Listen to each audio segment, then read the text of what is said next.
दुनिया के पहले कूटनीतिज्ञ कौटिल्य का मंडल सिद्धांत कहता है कि किसी राज्य या देश का सीधा पड़ोसी यानी अरी उस राज्य का स्वाभाविक दुश्मन होता है और पड़ोसी देश का जो पड़ोसी होता है वो स्वाभाविक मित्र होता है।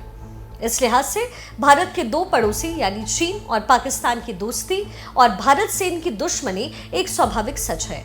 लेकिन ऑपरेशन सिंदूर में भारत ने आतंकी अड्डों को जमींदोज किया तो दुश्मनों की इस फहरिस्त में एक और नाम सामने आया। ये नाम है तुर्की का। वो तुर्की जिससे हमारा रिश्ता वैसे तो सदियों पुराना रहा, लेकिन ये रिश्ते का ऐसा चक्रव्यूह है जिसमें तुर्की कभी हमारा बहुत अच्छा दोस्त नहीं रहा है। इतिहास के पन्नों को उलट पुलट करें तो भारत पर महमूद गजनवी का आक्रमण पहले तुर्क का हमला था, जिसने 17 बार हिंदुस्तान में लूटपाट की और फिर मोहम्मद गौरी ने तराइन के दूसरे युद्ध में पृथ्वीराज चौहान को हराकर एक तरीके से दिल्ली में लहराते भगवा ध्वज को उखाड़ कर फेंका। लेकिन दुनिया के आधुनिक इतिहास में तुर्की 1923 में गणराज्य बना और भारत की आजादी के बाद से ही दोनों देश के बीच राजनयिक संबंध भी स्थापित हुए। बावजूद इसके भारत के दुश्मनों की लिस्ट में तुर्की आज एक त्रिकोण का हिस्सा है जिसकी सेंटर पॉइंट है पाकिस्तान। तो आज के इस वीडियो में मैं आपको बताने जा रही हूं कि तुर्की से कैसे भारत को हमेशा सतर्क रहने की जरूरत है और तुर्की का भारत विरोध कोई नई बात नहीं है। साथ ही ये भी मैं बताऊंगी कि कैसे मोदी की कूटनीति तुर्की की जो है सांसें अटका रही है। भारत तुर्की के रिश्तों में एर्दोआन के धोखे को समझने के लिए इन तस्वीरों को याद करना बेहद जरूरी है। ये ज्यादा पुरानी बात है नहीं। साल 2023 में तुर्की भूकंप से कांप रहा था।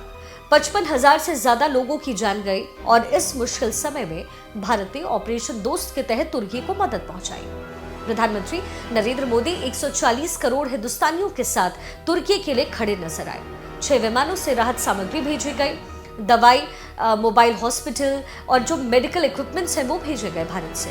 लेकिन 2 साल बाद ही जब पाकिस्तान में छिपे आतंकियों ने भारत पर हमला बोला तो तुर्की ने भारत से दगा करके पाकिस्तान का साथ दिया। ये साथ सिर्फ कूटनीति स्तर पर नहीं था। तुर्की में बने ड्रोन से पाकिस्तान ने भारत पर अटैक किया। वैसे ये पहली बार नहीं है जब तुर्की पाकिस्तान के साथ खड़ा हुआ हो। अगर मैं इतिहास की बात करूं तो 1947 में भारत की आजादी के बाद पहले प्रधानमंत्री जवाहरलाल नेहरू ने तुर्की के साथ संबंधों को तरजीह दी। ये वो दौर था जब तुर्की में मुस्तफा कमाल पाशा ने धर्मनिरपेक्ष और लोकतांत्रिक गणराज्य की स्थापना की। लेकिन कोल्ड वॉर के दौर में तुर्की अमेरिका के खेमे में चला गया और भारत के गुट निरपेक्ष होने की वजह से भारत तुर्की के बीच में दूरी बढ़ गई और इसी दौर में ही तुर्की और पाकिस्तान दोस्त बनते चले गए।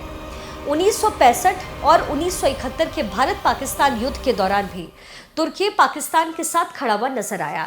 इसके बाद 1974 में तुर्की ने साइप्रस पर हमला किया तो भारत और तुर्की के संबंध जो हैं और बिगड़ते चले गए क्योंकि भारत ने साइप्रस का साथ दिया, क्योंकि वहां के राष्ट्रपति आर्क बिशप मकारियोस यानी कि नैम यानी गुट निरपेक्ष आंदोलन के नेता थे और बड़े नेता थे। हालांकि 1984 में राजीव गांधी के प्रधानमंत्री बनने के बाद तुर्की के साथ रिश्ते सुधारने की कोशिशें शुरू हुई। फिर नरसिम्हा राव और अटल बिहारी वाजपेयी ने तुर्की का दौरा भी किया तो वही तुर्की के प्रधानमंत्री बुलंद एविट भी भारत पहुंचे। बड़ी बात इसमें यह थी कि उस दौरान एविट ने पाकिस्तान जाने से मना कर दिया।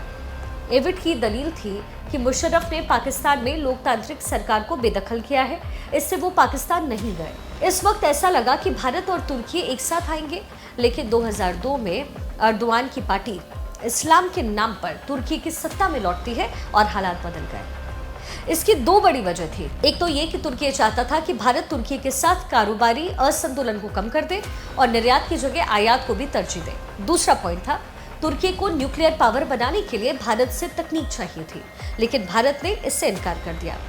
इसके बाद 2016 में तुर्की में हुई बगावत के दौरान तुर्की को उम्मीद थी कि भारत एर्दोआन का साथ देगा। एर्दोआन ने इस बगावत के लिए अमेरिका में मौजूद फैतुल्लाह गुलान को जिम्मेदार माना था। एर्दोआन चाहते थे कि भारत अपने यहाँ जो इस मूवमेंट पे जो जुड़े हुए व्यक्ति थे उनके स्कूल और कॉलेजेस को बंद कराए भारत में, लेकिन भारत गुट निरपेक्ष रहा। 2017-18 में एर्दोआन खुद भारत के दौरे पर भी आए, लेकिन बात बनी नहीं और धीरे धीरे फिर तुर्की एक बार फिर से पाकिस्तान के करीब पहुंचने लग गया, क्योंकि पाकिस्तान और तुर्की दोनों दुनिया के नक्शे में अपने को अलग थलग मानते हैं। तुर्की के पाकिस्तान परस्ती की एक सबसे बड़ी वजह ये भी है कि तुर्की खुद को मुस्लिम वर्ल्ड का नेता बनाना चाहता है और पाकिस्तान तुर्की के सुर में सुर मिला करके उसके बादशाहत को एक तरीके से तस्लीम कर रहा है। इसलिए दोनों का साथ आना भी स्वाभाविक है और पिछले 1.5 दशक में ये जो रिश्ता है दोनों का बड़ा मजबूत हुआ। 2007 में जहां तुर्की से पाकिस्तान ने $25 मिलियन के हथियार खरीदे, तो 2018 में यह आंकड़ा $104 मिलियन तक पहुंच गया और 2023 में $224 मिलियन के हथियार जो हैं पाकिस्तान ने तुर्की से खरीदे। बड़ी बात यह थी कि 2020 से 2024 तक तुर्की ने जो हथियार दुनिया भर को बेचे उसमें 10% सिर्फ पाकिस्तान को बेचा गया। इतना ही नहीं, ये साझेदारी सिर्फ डिफेंस डील तक नहीं सीमित रही, दोनों देशों की रणनीतिक साझेदारी तक पहुंच चुकी है ये डील। पिछले 4 साल में ही तुर्की और पाकिस्तान के सेनाओं के बीच में 8 सैन्य अभ्यास हुए हैं।